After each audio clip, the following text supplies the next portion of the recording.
Greetings Internet, Didier here, and welcome to another finals local match we have, this time at JAF Comics and Gaming in Bethlehem, Pennsylvania. Myself, I'm using my new Rex deck that I recently came out with a deck profile on. However, you'll notice some card choices are different. This is the version of the deck that I was playing with Snapshot Reflexes and Look the Other Way's main, since coming out with the deck profile video.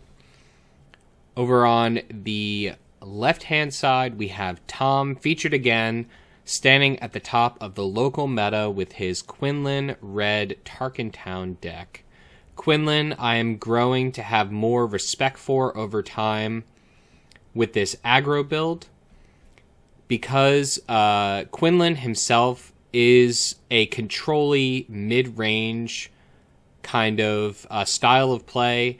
Adding it in with a aggressive build, you get a deck that can push a lot of damage as well as control the field, which will be very relevant in this match.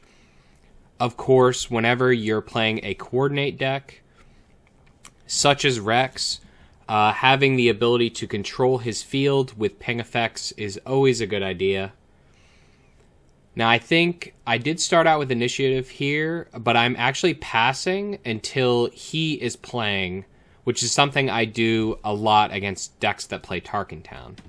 He did play a Leia and untap a resource, so potentially we're seeing a 1-drop here. I safely play my 2-drop play, and then claim initiative, knowing that he's going to take advantage of that resource and play the 1-drop.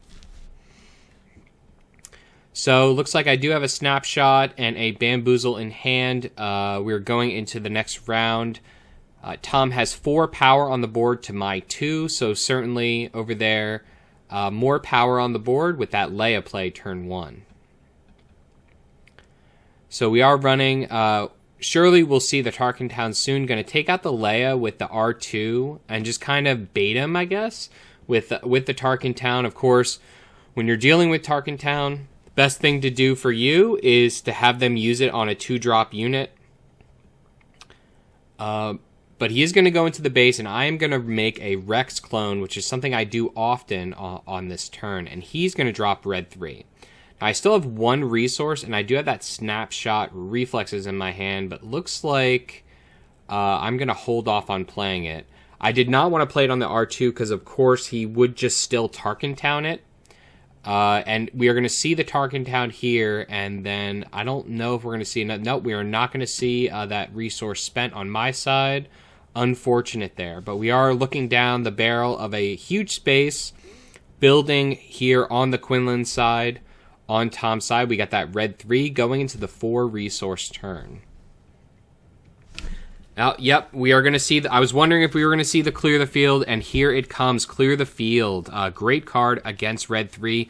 Send that back to hand, and then force him to kind of do an off-curve play if he wants to get that damage from Red 3. But nope, we're going to see the 2 damage come in from the turncoat, and then likewise responding with my own 2 damage from my clone. So, Quinlan and Rex do come out on the same turn, so we'll have to see how that affects this match. Tom is going to drop down the K2, and I am going to make another clone. Here come the bros, the clone bros. Tom is going to claim initiative, and we are going into the flip turn.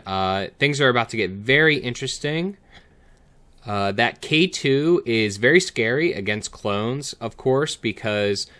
clones are kind of perfect. K2 will take out 2 clones and do a ton of damage to the base, all while stacking overwhelm damage and stacking up damage on himself, because you know K2 just loves to die. So 5 resources up on both sides, 2 clones. Tom has a lot more power and more damage on the board, so it's looking good for Tom now. But gonna see the wing leader here. Kind of a risky play against a yellow deck with all resources up. Oh, and yep, and we are going to see the Waylay to punish. Punish there with the Waylay. Some people, today's day and age, I've been seeing Waylay drop out of lists, and Always respect the waylay. We're going to see the Quinlin deploy here. We do have that lay in hand to tap down, but we're going to actually see the look the other way. I talked about this in the video about how this was a potential main deck ad in the right meta, and I believe it is. I was playing it main here. I didn't like how it performed in the control matchups, but of course, if you don't know, look the other way. They have to either exhaust a unit that I choose or pay 2 resource. I was hoping that he wouldn't be able to use those 2 resources, but he actually ended up exhausting the Quinlin in order to play that L3. I'm going to deploy Rex here, take another 2 damage. All the damage done to my base has been from that turncoat, the 6 damage there. But we got 3 clones and Rex now on my side. Still 2 resources, so we'll have to see what those 2 resources are going to be for. Going to go in for the 2 damage. I think I'm going to probably play that Echo in my hand for 2 for the last 2 resource I have. Yep, there come the Echo, pushing in big damage here. Catching up in damage, 9 damage to the base total. And just showing the power of look the other way to exhaust his leader, because he still wanted to develop the board. He could have taken the damage, but then he wouldn't have L3 in the ground arena right now. So going into the 6th turn here, looks like we're both going to resource up to 6, which is definitely a choice in both of these decks, to be honest with you. Whether or not to resource above 5 is definitely a choice. So we got a lot of power on my side of the board. Rex is still online. Looks like I have a shoot first in my hand. Lots of power on the board on my side of things. That waylay and the clear the field to reduce the damage and power on the board. I love waylay on K2. It's one of the best plays, I feel. Waylay K2 is very strong. Tom is going to go into a clone with L3, reduce the damage, and hopefully be able to close this game out on his side of things. We're going to see the Leia here to exhaust the Quinlin, just trying to reduce my damage. Also limit his ability to kill the clones, and that's actually one of the reasons why I love yellow Rex, because one of the problems with clones is they're so easy to trade with.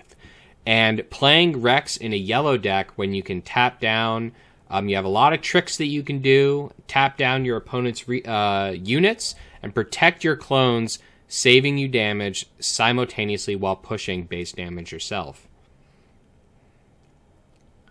So Tom thinking about this for a while. He does have all 6 resource up still. Are we going to see? No, we're actually going to see the 4 cause. Just trying to catch up in damage here in this base race that we're surely in. Going to get 3 damage ping. And we'll have to see what he puts on top. Looks like he put back Surprise Strike, I think. Yep, just trying to burst down the last damage. Actually, he's going to send the Surprise Strike into the bin anyway. Yep, we're going to see the Bright Hope to stop all space damage. Wow, stopping all damage taps on the ground, and then Bright Hope on the space to just halt the damage. And then double for a cause. Big damage coming in here. Big burst damage coming in, but the Bright Hope is unfortunate. Definitely on Tom's side. He should have probably swung in with the Wing Leader, I would say, prior to doing the double for a cause.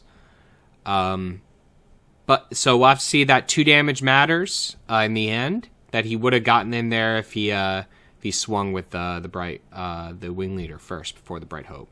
But I did actually get the Leia back to my hand. Going to see the trade here because the clone's going to survive with that +1 Trooper HP from Rex. So a good trade there, maybe just making sure that he can't get too much damage. And actually, he's going to go into Quinlin there. Oh, that's right. I was going to go for the Quinlin shoot first with Echo, but then I thought about it and I figured I should just go to base because I had the space locked down and I should really end the game, which is definitely the right call in my opinion in this matchup. You can't play too control-y against red decks. It's a little scary, especially Quinlin, because he can control the field. Quinlin can control the field really well. So you can't mess around with him too much. You want to end the game. Yep, so lots of power on the board on my side of things. We got a full army over there, led by Captain Rex and Echo. And we have Quinlin, who stands as the sole defender of the Tarkintown base on the other side of things. Not looking good for Tom in this game 1 of the finals match. Just unfortunate sequence of play there with the waylay on the K2 after the experience. That was a huge blowout. The bright hope to stop the space damage was big as well. So we're going to see the red 3 potentially push through in space. And then, and doing the ping as well to take out the damaged clone.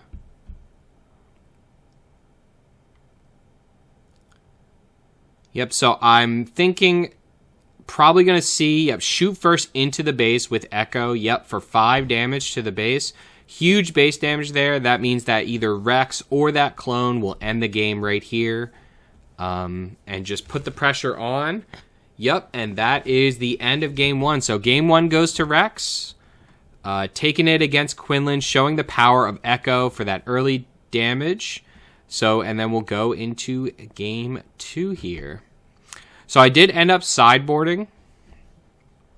Those of you at home, never forget to sideboard, even if you win game 1, because sometimes personally I get a little full of yourself a little bit, and you're like, yeah, I got game 1. I could not sideboard against this guy and still win. Go 2-0 sweep, no sideboard right now. No, don't do that. Okay, practice your sideboarding skill. Sideboarding is a skill, and you should be sideboarding. You should be sideboarding as much as possible. And if you're ever in a matchup where you look at your sideboard and think, well, none of these cards are good in this matchup, well, then maybe reevaluate your sideboard choices. Or if it's a one-off situation, like it's a very off-meta build, then maybe just chalk it up to that, but just consider that. Hey, sideboarding is important. Yep. So this is something I often do against Tarkintown decks. It's interesting because we both pass there and we go to the next round. So I will often pass. I do not like the whole play into the Tarkintown thing that I see some people do. I will pass against Tarkintown decks. I open. I think. Does he open pass here? He has initiative. Yes, he opens pass, and then I play the Leia. And the reason I'm doing this is because I know that if he passes there, I claim with a free unit on the board. So I'm forcing his play there and to get in my Battlefield Marine safely from the Tarkintown.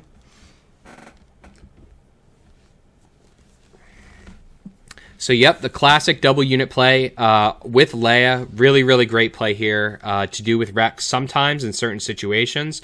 That was such a situation where that ended up working out for me, I feel. So he actually didn't blow the Tarkintown. He kept initiative instead. He could have did the Tarkintown there. He would have lost initiative.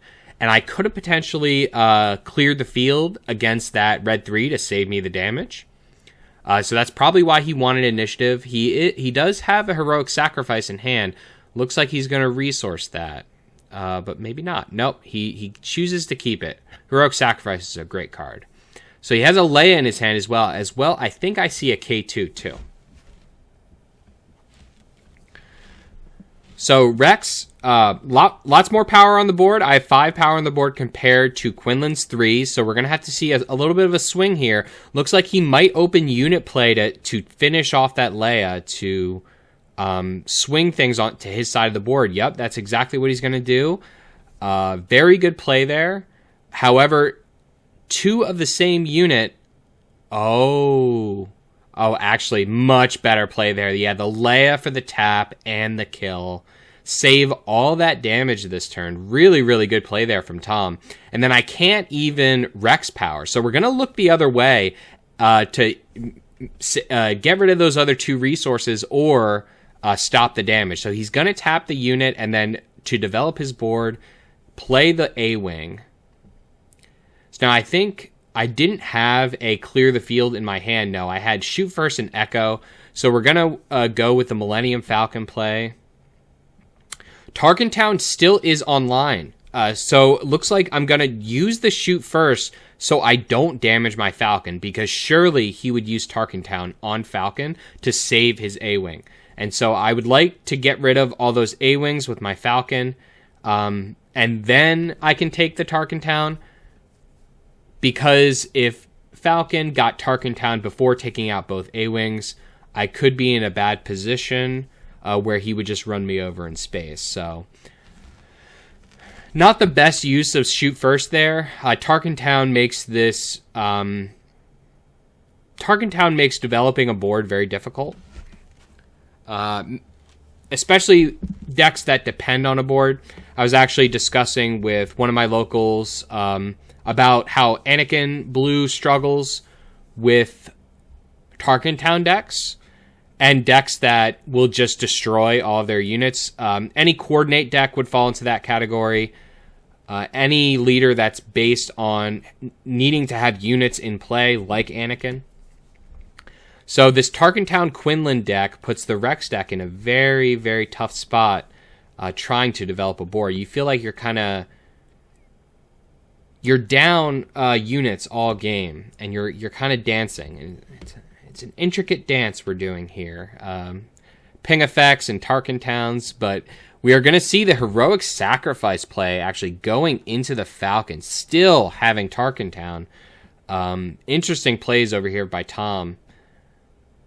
So we're going to see, take out the... Oh no, we're actually going to go base. I am going to force him, if he wants to Tarkintown. And I probably am doing this just because I have more power, right?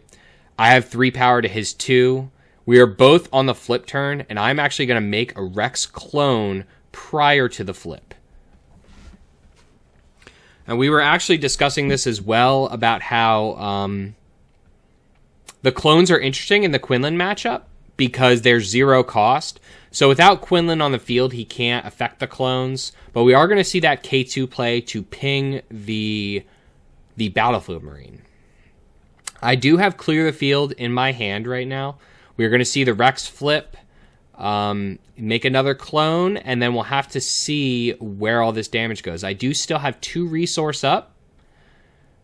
Oh, yes, and he was going to take out a clone, but then I let him know that I do have the +2 Trooper HP right now. I mean, the +1.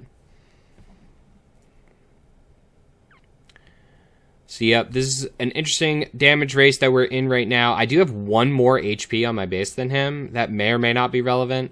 So, yep, we are literally going to slug it out.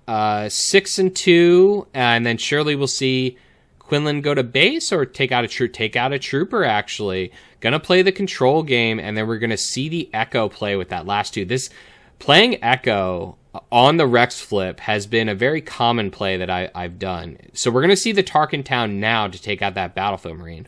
A late Tarkintown, but a significant Tarkintown. So I think I do have initiative here, even though the token is on his side, because he did Tarkintown there after I played Echo. So yeah, we're going to see Echo go into the base for 4 damage, get him all the way up to 10, pushing the pressure. This is a slugfest right now. Putting Quinlan on the back burner, but Quinlan is actually really good at playing control. Going to see the Plo Koon at the top of the screen there to go into Rex and just clear out Rex. That is a devastating blow. Turning off Echo, pinging Echo with the Quinlan power. Huge blowout there from the Quinlan side.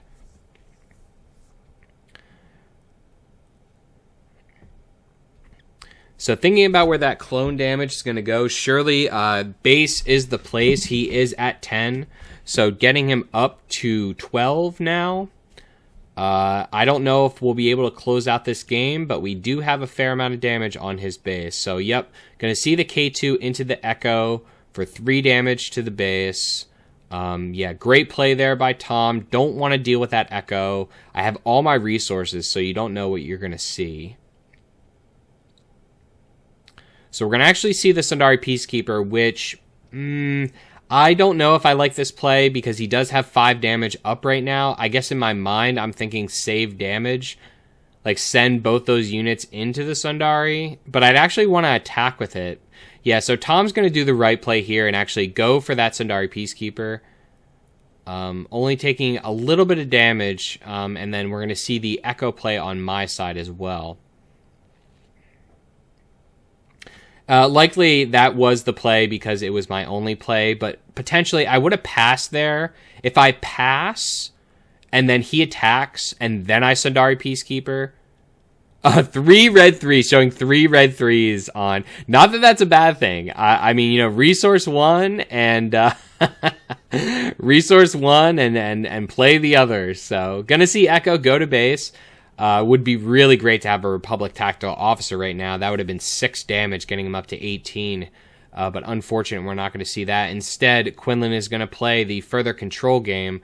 The Plo Koon is looming there. Waylay on K2. Just save that damage. Good play there, because obviously you don't want to waylay the Plo Koon. He's just going to come back. The red 3 play and the damage, a little bit safer now that I've waylaid. We're going to see look the other way on Plo Koon there. For 0 cost, of course, with the 2 resources still up, I can Rex Power.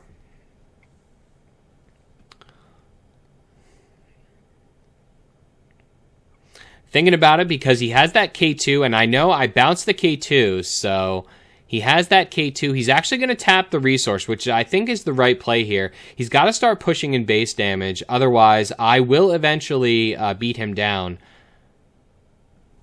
if he keeps tapping down his units. Yeah, he's going to push in for huge damage here. Oh, he has a surprise strike in hand, so yeah.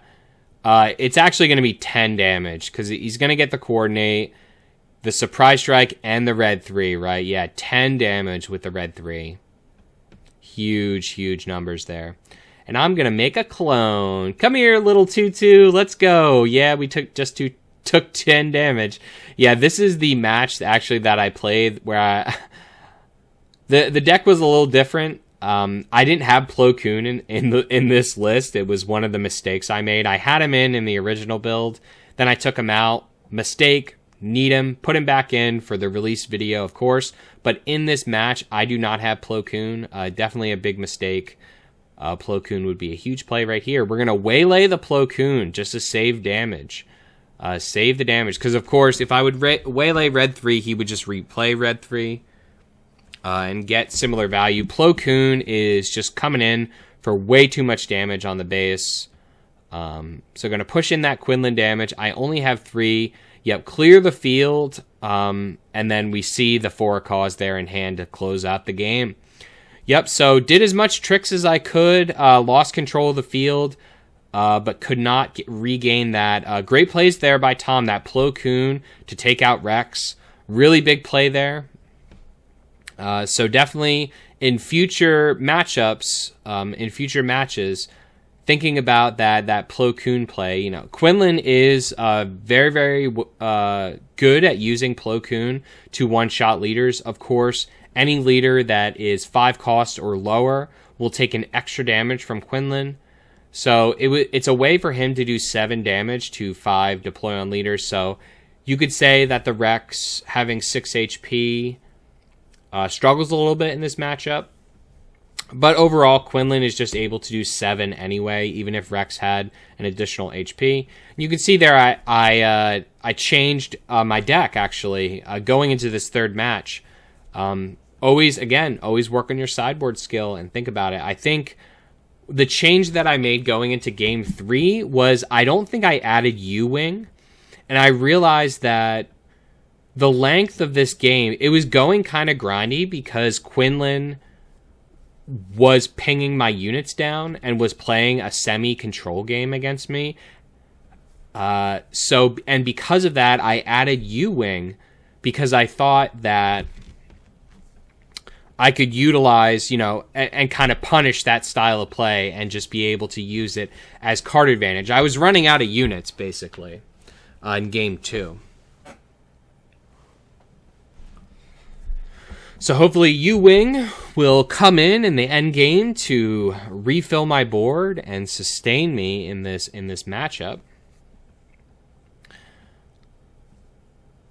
So yep, having gone into the second turn, it's actually funny because I think I just played Tom again in the finals at Portal, and there again I did like the pass strategy with Tarkintown. Like I don't like playing into Tarkintown. I feel like it's too big of a swing for them to just have a unit and you not have a unit on board. I feel like starting turn 1, I feel like that's too big of a swing. So I kind of try to wait until I can either double play or they just play first. But yep, dropping down the A-wing. Yeah, Tom's not messing around anymore. He's not doing. He knows I'm going to pass it out, and so he is just going to play his unit fairly and let me able to hit the base. I was going to discard my Liberator there, but I actually pulled it back into hand because I realized how important it was in this matchup. And R2, of course, is a Republic unit, so he turns on Liberator. If he opens and does an A-Wing attack here for 3, I could just play Liberator down to heal all that damage.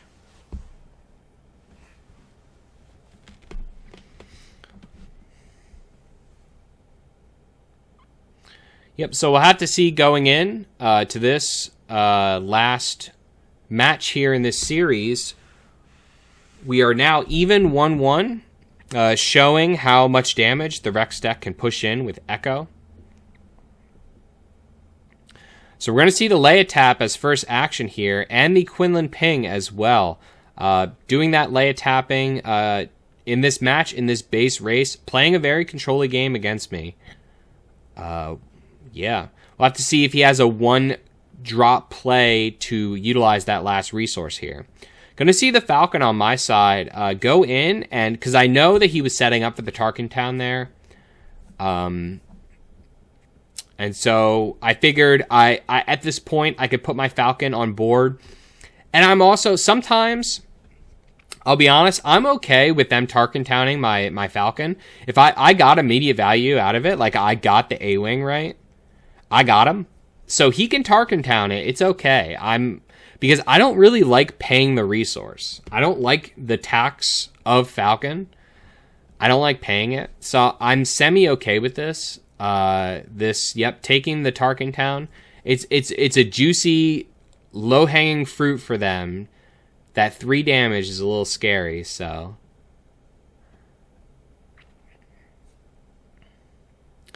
Yep, surely. So I think I have initiative going into the 4 turn here, so think we'll probably end up seeing me take out the Leia with R2. Maybe. We'll have to see. I'm assuming that's the play that we do, but who knows what past Didier was thinking.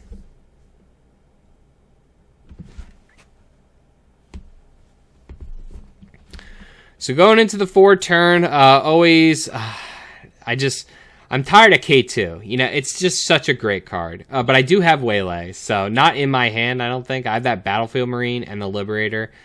Probably going to end up seeing a clone Battlefield Marine play. That might happen. So we're going to push in a base. Interesting.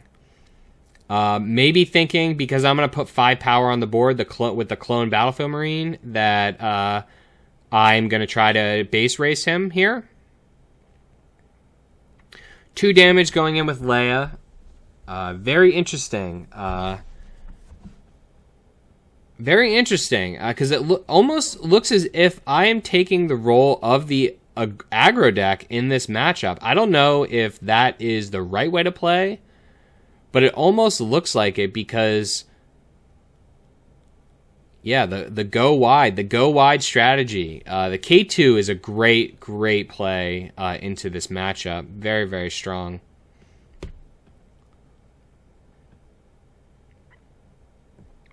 So going into the double flip turn for both of us. Of course, I know now that Plo Koon is online and got another Leia in hand. Got a Leia, a red 3.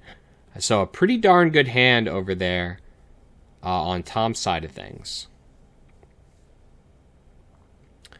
Does he have? He does have the Plo Koon in hand, and Coordinate is online. This is rough.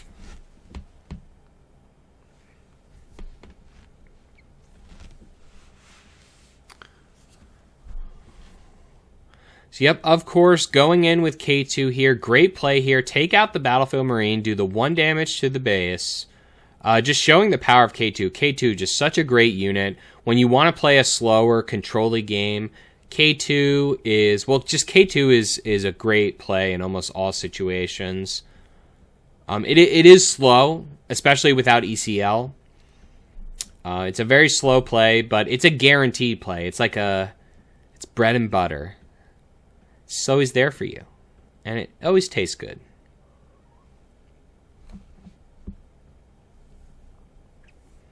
Yep, so we're going to see the Rex flip here, which is unfortunate because we saw that Plo Koon in hand. We got 5 resources up. 5-5 both side. Here we go. Let's get into this match. You can see by the length of the video that some things happen. This is not the end. But we're going to see the Plo Koon go into Rex. Take him out and take 3 damage back. Using all of his resource there. Yeah, I think the reason I wanted to do that is I wanted the +1 trooper HP. I didn't want him to trade in with Leia, but we're going to actually see the Commander Cody come down with Coordinate online. Buffing all the boys.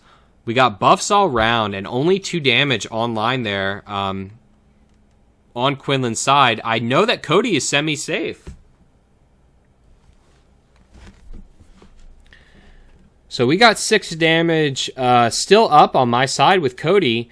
Gonna see the damaged R2 unit go in and take out the Plo Koon.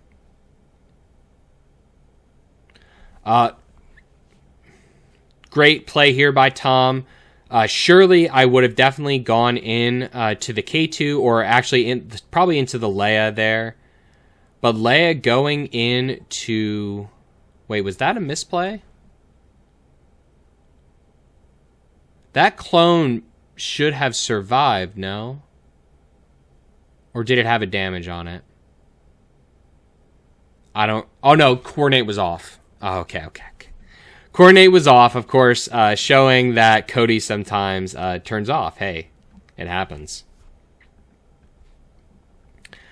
Yep, but Cody going to go in and take out the Quinlin and survive. Surely he's going to attack Cody. I figured he would... I wanted to clear his board here. I was on the back burner, and I knew he would do... it's too juicy, right? You got to take the K2 trade here. It's just too juicy. It's what, 6 damage to the base? You got to take it. So I just figured he would take it. Oh. The surprise strike. Hyperfoil. It hurts more when the surprise strike is hyperfoil. So 9 damage to the base. I'm sorry, I misspoke there. Did I say 6? I meant 9.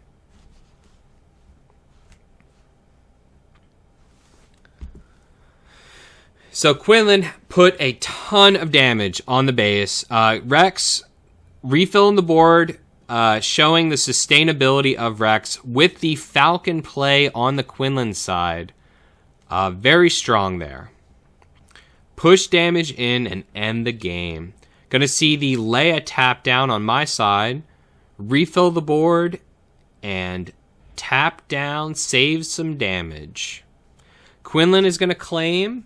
I'm not out of this. I have technically more power with the Coruscant Guard coming down, putting 7 power on my side of things. I do have some catching up to do, but we may have ourselves a race here.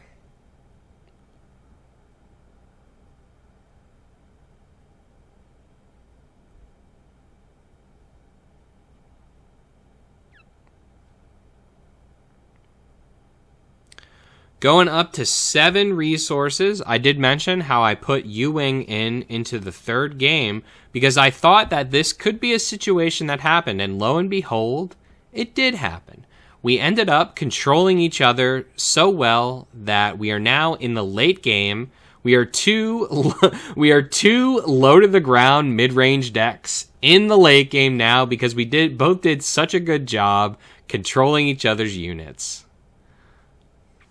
So Tom doing the right play of immediately getting in for the damage there. I'm going to drop down the Echo-based Defender in case he has a Plo Koon in hand. I want to protect my damage because I know that I need to push in damage. I need to get all that damage in. Oh, another Leia. The Leias. The tap down and damage. Just the power of Leia. Showing the power of Leia in this matchup. Getting in the 2 damage with the clone. Swinging with Leia instead for the 2 damage. Tom is definitely in a very strong spot here with that Falcon pushing in to the base. Not sure if we're going to be able to see a Bright Hope, but I hope that we do. Dropping down another K2. Of course, K2 great to go into Echo-based Defender. Pushing in 2 more damage into the clone. Trying to catch up in damage. I am at 18 to his 6. Dropping down the Liberator, getting the 3 heals. So gonna go up to 15. 15 to 6 now is not looking as bad. Looks like I did draw into a U-Wing there, so we'll have to see if that U-Wing ends up mattering in this match.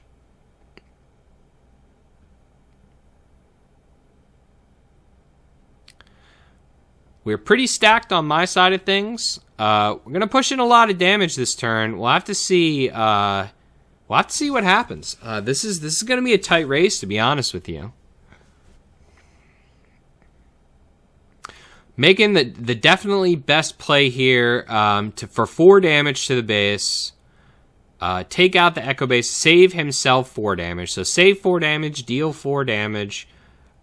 Great play there by Tom.